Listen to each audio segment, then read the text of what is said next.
I built my first e-bike. I used the Bbshd 1000 watt.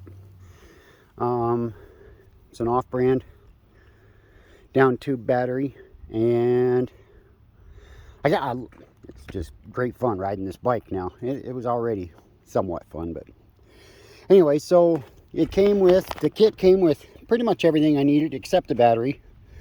It had these the brake sensors, which these are different brake handles. The brakes are the same, but these brake sensors turn the motor off whenever you squeeze either one of the brakes.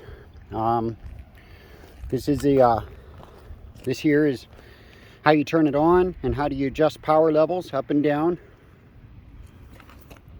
Yeah, down, up, and then if you push and hold the down button, it'll walk the bike, like if you're just walking next to it and you don't want to push. And then if you push and hold the top one, the headlight output comes on.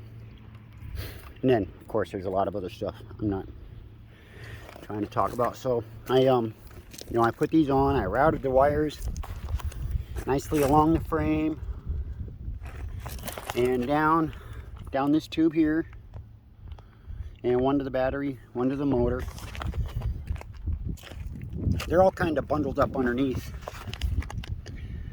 here. Oh, and so when I bought this, I got the 46 tooth sprocket came with it, and it was good, but I could tell it was just too high geared. And so I ordered this Ebike 36 tooth sprocket.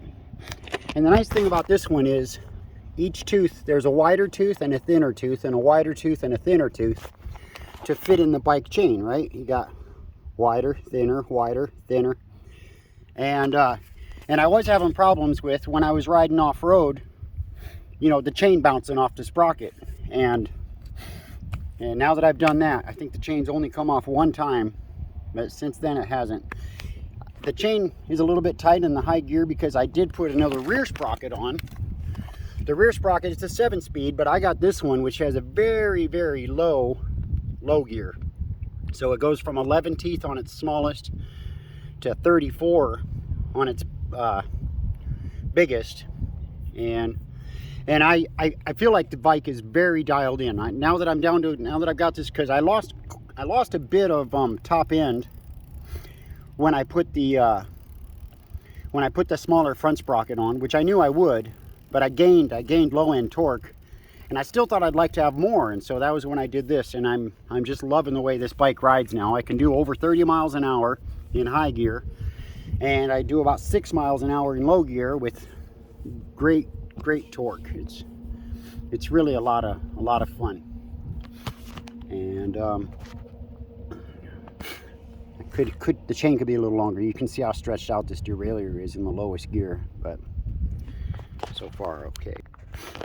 So I'm going to try just setting up my drone to follow me, and just kind of, I've never been out here riding with this bike yet, really, so I don't know, not this particular trail.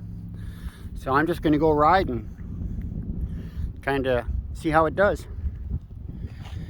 But and the bike I built it out of was I got it from Costco. It's a North Rock XC00, a fat bike, 26 inch 4-inch tires.